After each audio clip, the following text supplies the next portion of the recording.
May tanong ako kay Coach Sunny. Kasi si Coach Sunny very outspoken din siya sa sidelines and on the court. Mm. Kayo ba na naging nasama na kayo sa crossfire ng sinisita? Kasi kayo, for you, when you coach also, parang nag-aano kayo. Wala akong maalala eh. Kasi ang taas ng respeto ko Ah. kay Coach Sunny no? Tsaka ikaw, syempre, titignan mo rin kung ano yung lugar mo dun sa ano no? Doon sa sitwasyon no? So, dahil dahil fan ka rin, ayaw mong pahalata na fan ka Jaworski. ni Jaworski.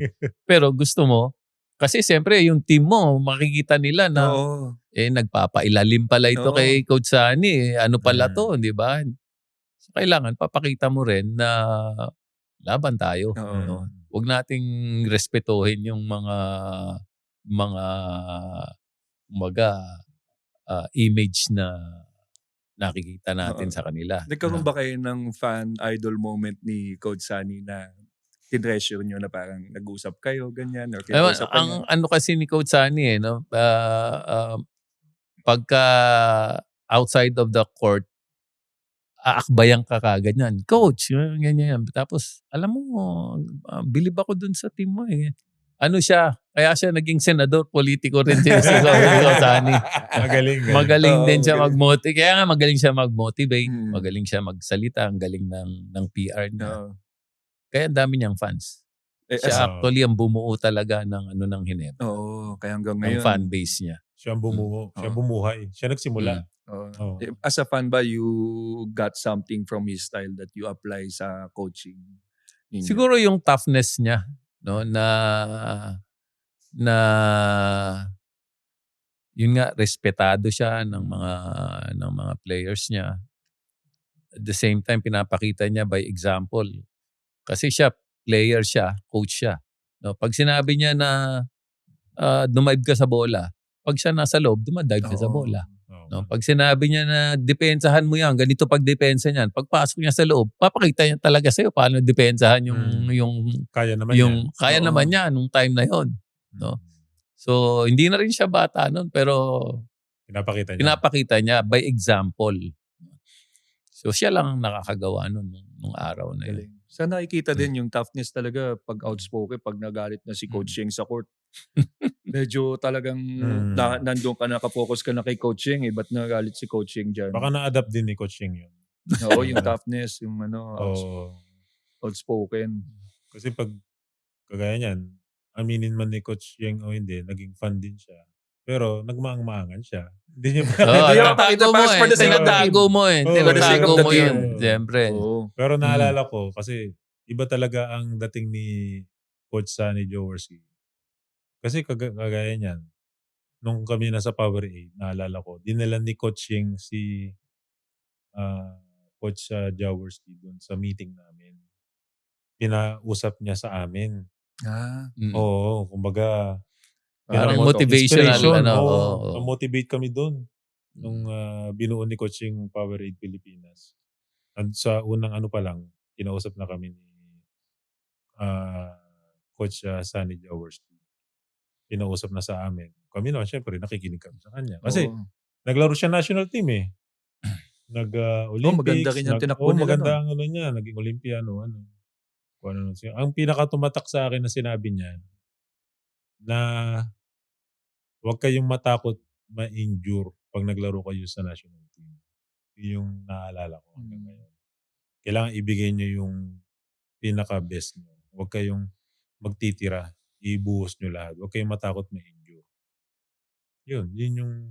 Kasi syempre, di ba, minsan mag-iingat mag-aalalayan mo kasi ang focus mo sa PBA or sa commercial eh. So yun yung hanggang ngayon, Coach, naalala ko yun eh.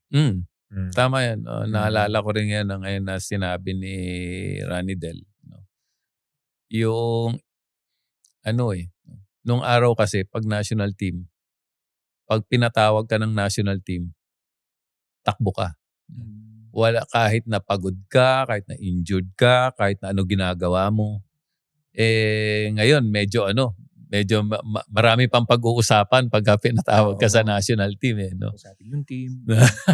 Medyo iba na kasi Oo. ngayon. Iba na ngayon, Iba no? na. Iba na sitwasyon kasi eh. Marami na kasing dapat i-consider eh. No? Tama yun. Oo. Oo, marami nga. Baka mayroon ko pa gusto ikwento. Oo. Pero syempre, mabalik tayo kay Coach Jaworski. Every time na pupunta siya dun sa dugout ng Hinebra, nitong mga, yung matagal kasi silang hindi nagka-champion. Pero nung time na nagpupunta-punta siya, pag game 6 yata yun, nananalo sila. Iba Parang din kasi talaga pag, saka iba daw talagang aura ni, di ba yung niya? yung aura niya. Mararamdaman mo siya eh. So nag-start Sankis, ang ganda ng second year champion. And then, after Sankis, ano na po ba yung team na hinawakan ninyo, coaching? Ang naalala ko, Coach, Nag-Pepsi ako noon eh, Ayun. after noon eh.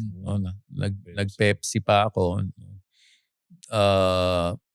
After that, actually, nagkaroon ako ng break from PBA. 2 taon, PBL commissioner ako.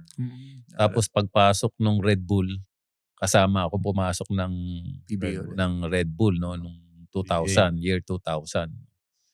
So ayun, tapos nagtuloy-tuloy na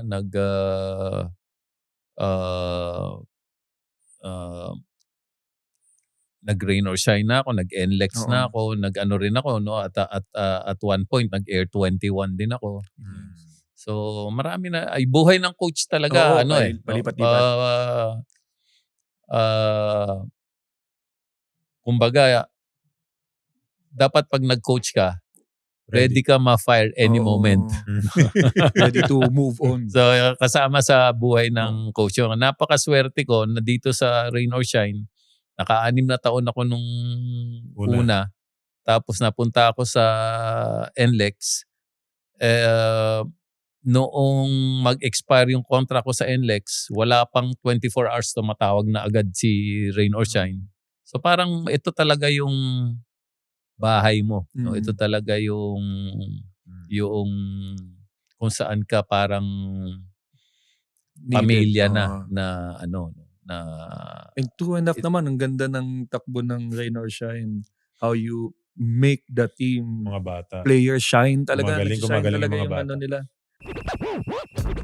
Thank you for watching Balyahan with GB and RDO, powered by Sports Plus, the official gaming partner of the Philippine Olympic Committee.